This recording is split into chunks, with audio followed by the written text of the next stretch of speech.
Hello and welcome. We're going to deal with some common lumbar spine aggravating issues. First is sitting.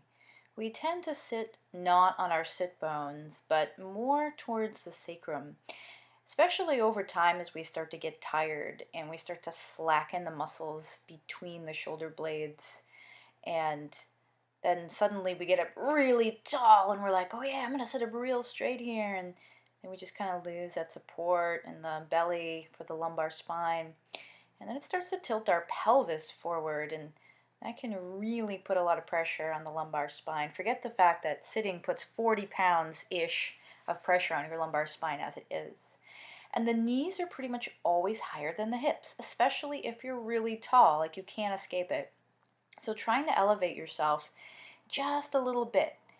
See, the knees are just slightly underneath my hips, so you don't have to carry a block with you, but maybe a blanket that you could roll up or a little cushion. It's really not a bad idea, especially if you're going to be sitting for a long time. Now, also, another thing to notice is when you're sitting and the shoulders start to pull forward, but we'll go over that in a second. So from here, we're going to talk about driving.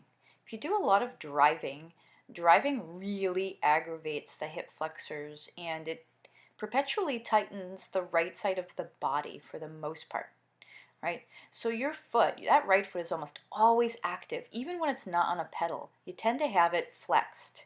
And so now you're shortening a line of muscles that goes all the way up to the belly. And then forget the fact that you slouch in the seat. The way the seats are made, they actually make you round the upper back and pull the shoulders forward. And I also put you with forward head positions. Now, some people drive with their arms straight out, not good, or with their arms super crowded in, or leaning to one side. That would be me. And so you have to be really careful about symmetry. And what are you doing with your other leg that's probably turned out in external rotation?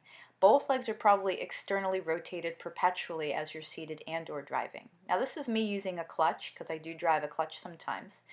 And yeah, that sort of gives you a little bit more balance, but then on the other hand, there's, bad parts about that. So here's a little trick you can do. This tends to relieve a lot of things like sciatica and any lumbar pressure. So what I'm doing is you could just tie yourself together. Obviously, I have a fancy yoga strap. But you tie yourself in the mid-thighs or just above the knees so your legs get a little gentle internal rotation. I'm over-exaggerating here so you can see. What I'm trying to do is I'm just trying to take the habits that I'm perpetually in, which is external rotation. Also notice that it's harder to slouch when you're internally rotated. It doesn't fix the problem entirely, but it is a little bit harder to slouch because now you're activating different muscles.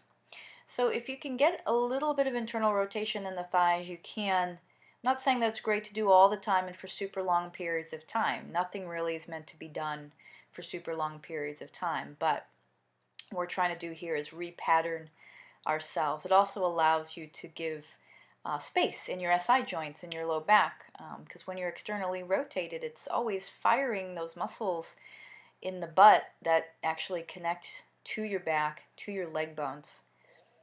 So here's a little trick for any people that work at an office or just sit at a desk a lot. This strap right now is behind the body above my elbows. You could also take it higher. And I have it lined up so it's shoulder over hip. That's pretty important. And just like anything else, you wouldn't want to do this all the time every day. You want to, use it maybe for an hour and then get up out of your seat, right? You also notice that this almost entirely takes away the problem of rounding the upper spine. And this is me using a mouse and pretending like I'm typing.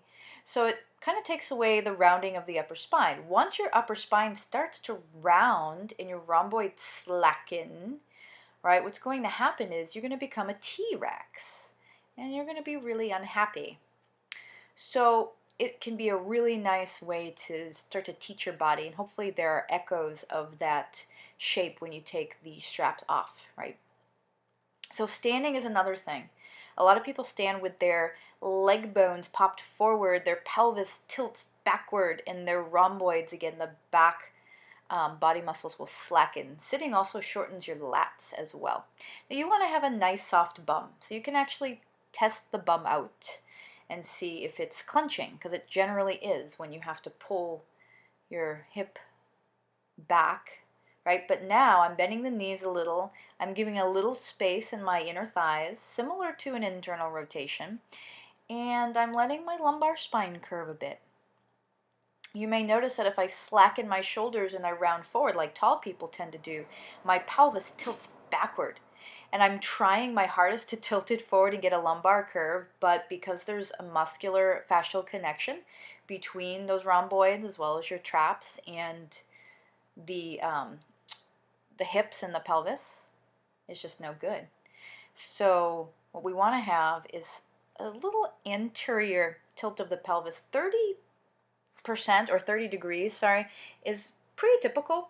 And a little soft bend in the knees. And you notice that my shoulders, my hips, my knees, and my ankles are all pretty much in line. And when I'm standing like this, I feel like there's not a lot of pressure in any one area. And then we start, especially when you're tall and you got to duck doorways and everything else. So this is really no good. You slacken those upper shoulder muscles and you're going to have a posterior pelvic tilt, which is going to drag that lumbar spine out of its natural curve. Now when you go to pick things up like children, dogs, and objects, you got to use that pelvic floor a little bit. I'm not saying you have to totally do a Kegel exercise here, but look, when I bend down, my sit bones go behind me. And then I pause for a moment, take a breath, and then I use the exhale to lift up. Now, a lot of people, they just bend at the frickin' back like this. Ugh, that's no good. And then there's also a lot of people who they bend, but then their knees bend forward. They slacken their upper body, and look, the pelvis tilts forward. You have absolutely no activation in your core, and you're perpetuating that slouchiness, right? So, and then of course you have people that just totally have a flat back, and that's no good. And you're just making your lumbar spine a fulcrum. So yeah, bend those knees and then lift a little bit in the muscles behind the spine. And if you're carrying something on one side, try to, take it to the other side, be balanced. But you got to have the sit bones back. The knees can't go in front of the ankles, and you got to use your core.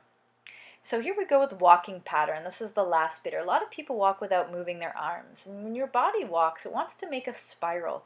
So start by repatterning yourself with a sassy little Mick Jagger runway type of walk. Like really get a little over ridiculous with it. Because you have to repattern years and years and years of not doing anything. Toes turning out, shoulders not moving, hips not moving. You really need to have pressure coming off of the balls of your feet, the balls of your big toe when you walk. So when you step off, walk off of the balls of your big toe. Most people walk off of the outer foot.